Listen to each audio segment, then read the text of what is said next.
खुलुमबाय गोजोन फुंबिलिनि बयनिसिमबो गाहाम हामलायनायजों लोगोसे नोंथांमोनखौ आंनि sbbodonews चेनेलाव बयखौबो बरायबावनाय थाबाय आं सिबिरानि ब्रह्म नोंथांमोननि थाखाय आं फिन गोदान खौरां लानानै फैबावबाय आसा खालामो खौरांखौ नोंथांमोना जोबजासिम नायलांगोन सावस्रि बिफानाव सेप्तेम्बर दाननि जोबनायथिं 9,000 साख्रिनि पस्टनि थाखाय फोसाव बिलाइ फोसावगोन बे खोथाखौ फोरमायथिदों सावस्रि बिफाननि मन्थ्रि केशव महन्त बिथाङा मख'नो गोनांदि सावस्रि बिफाननि मन्थ्रि केशव महन्त बिथाङा मैया सावस्रि बिफानाव सा 70 नो साख्रिनि थिसननायखौ गथायदों सा 70 नि मादाव सा 31 डक्टरफोर आरो सा 39आ नन मेडिकेल स्टाफ बेनि अनगायैबो सावस्रि बिफानाव लांदां जानानै थानाय डक्टर नार्स टेक्निकल स्टाफ आरो नन टेक्निकल स्टाफआव थिसननो थाखाय 9,000 पस्टनि एडभार्टाइजखौ सेप्तेम्बर दाननि जोबनायथिंनो होगोन आरो बेफोर पस्टआव रिक्रुटमेन्ट होनायनि थाखाय खामानिया दा जागायजेनबाय होननानै फोरमायथिदों बिथाङा केशव महन्त बिथाङा फोरमायथिबावदों दि मैया सा 70खौ साख्रियाव थिसनलाय होनायखौ एंगारनानै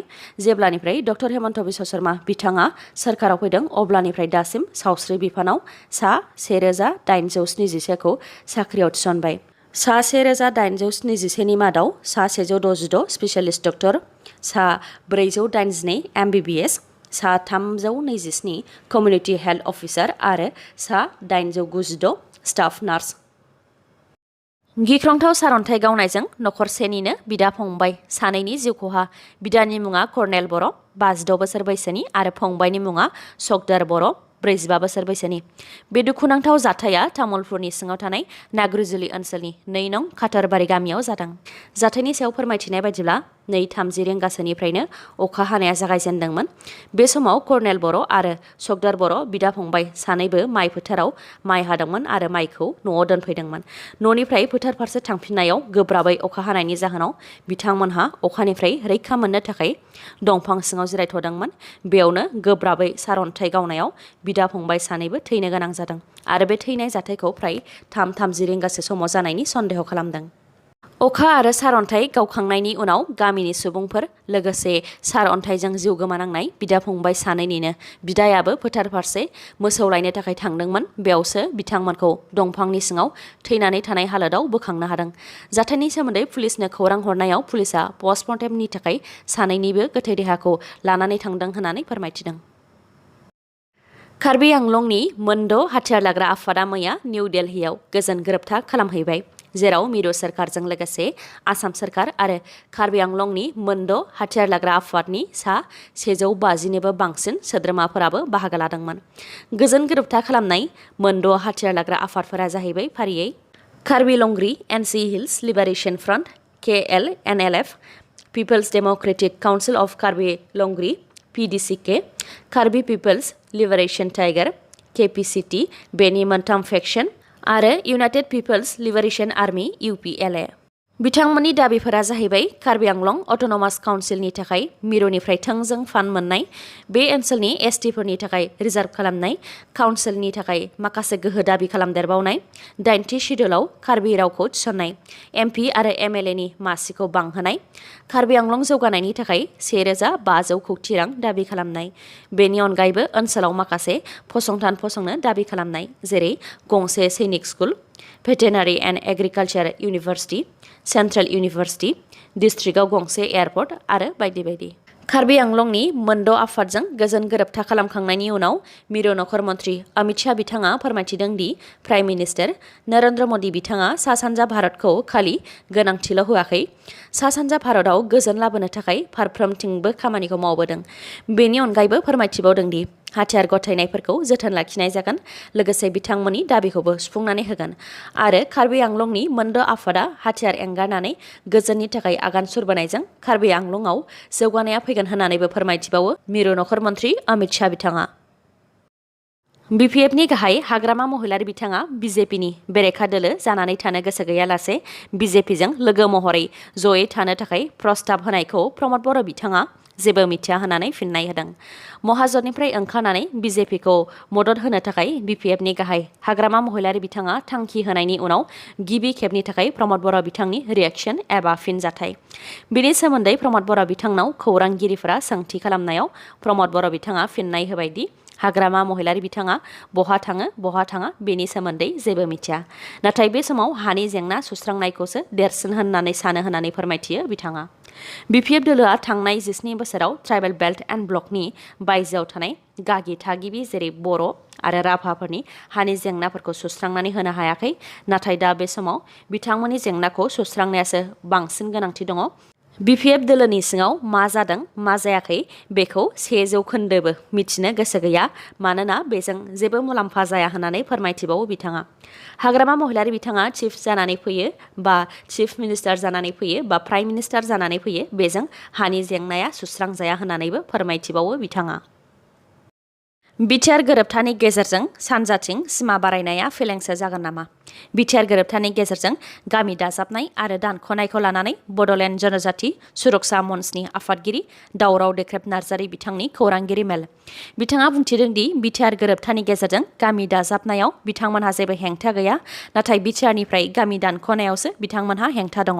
लोगोसे फोरमायथिबावदों दि गोरोबथायाव लिरनाय दङ 6 शेड्युल एरियाजों नांजाबफानाय गामिफोर जेराव बर' एबा ट्राइबेलनि सुबुं अनजिमाया 50% बांसिन, बेफोर गामियासो बिटिआरआव दाजाब जागोन आरो सिमायाव 50% बांसिन अबर' थायोब्ला बेफोर गामिया दानख'जागोन।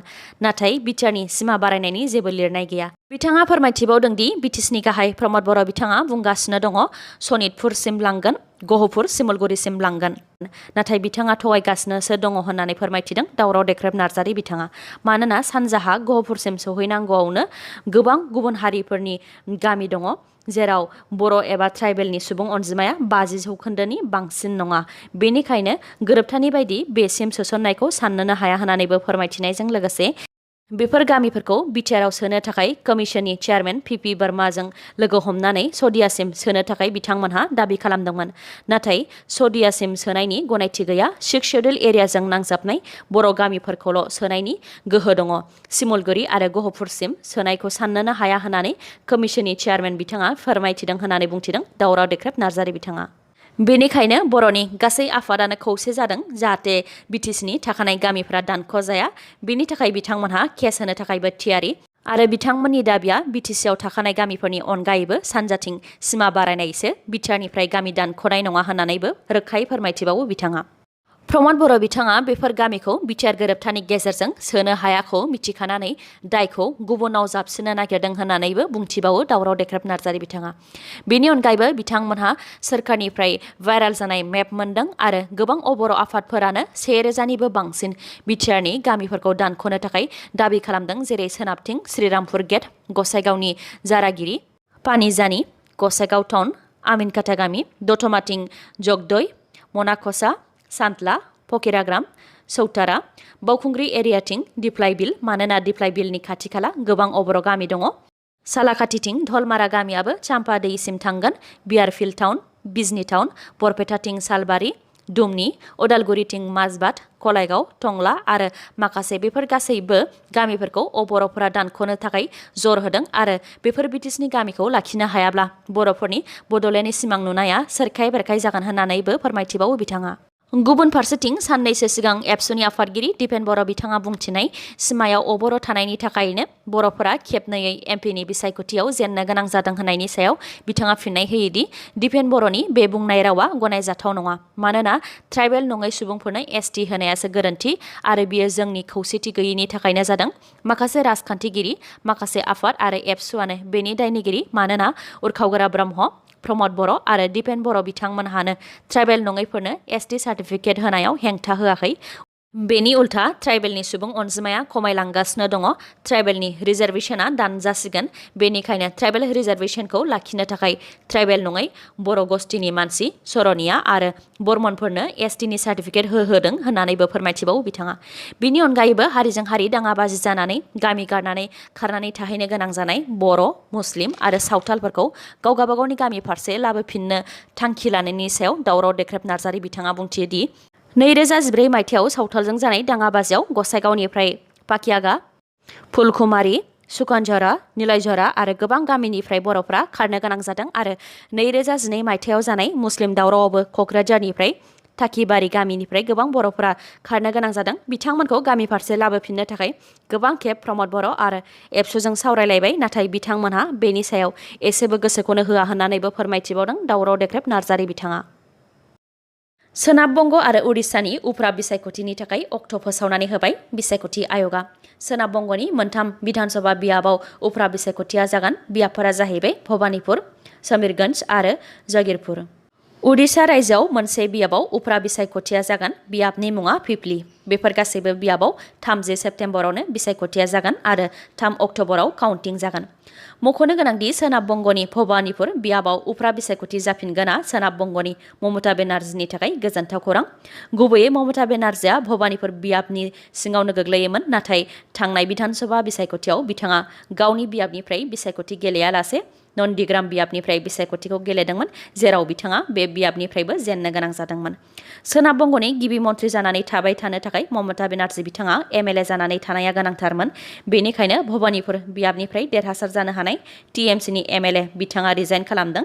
दा बे बियाबनिफ्रायनो टीएमसीनि दैदेनगिरि ममता बेनार्जी बिथाङा बिसायख'थिखौ गेलेगोन।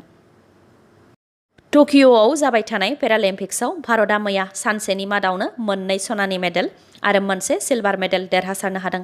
सनानि मेडेल देरहासारनो हानाय बिथांमोननि मुङा जाहैबाय फारियै प्रमोद भगत बिथाङा ग्रेट ब्रिटेननि डेनियेल बेथेलखौ बेडमिन्टन मेन्स सिंगल फाइनालाव 21-14, 21-17 गराव फेजेननो हानानै सनानि मेडेलखौ देरहासारनो हादों। मनीष नरवाल बिथाङा शुटिंआव सनानि मेडेल देरहासारनो हादों आरो सिंराज आधाना बिथाङाबो शुटिंआवनो सिलभार मेडेल देरहासारनो हादों। दासान्दि भारतआ 4 सनानि मेडेल, 7 सिलभार मेडेल आरो 6 ब्रन्ज मेडेल देरहासारनो हानानै 26थि फारियाव दङ। चाइनाया 94 सनानि मेडेल, 58 सिलभार मेडेल आरो 51 ब्रन्ज मेडेल देरहासारनो हानानै सेथि फारियाव दङ। ग्रेट ब्रिटेनआ 41 सनानि मेडेल, 38 सिलभार मेडेल आरो 43 ब्रन्ज मेडेल देरहासारनो हानानै नैथि फारियाव दङ। आरपिसिआ 36 सनानि मेडेल, 32 सिलभार मेडेल आरो 49 ब्रन्ज मेडेल देरहासारनो हानानै थामथि फारियाव दङ। इउनाइटेड स्टेट्सआ 35 सनानि मेडेल, 36 सिलभार मेडेल आरो 31 ब्रन्ज मेडेल देरहासारनो हानानै ब्रैथि फारियाव दङ। दिनैनि खौराङा एसेनोसै। खौरांखौ जोबजासिम नायनायनि थाखाय गोजोन्थों। नोंथाङा आंनि चेनेलाव गोदानबा सानफ्रामबो फुंनि समाव खौरां मोननो थाखाय चेनेलखौ साबस्क्राइब खालाम आरो बेल आइकनखौबो क्लिक खालाम। लोगोसे खौरांखौ मोजां मोनदोंबा लाइक, कमेन्ट आरो शेयार खालामनो दाबाव। गोजोन्थों।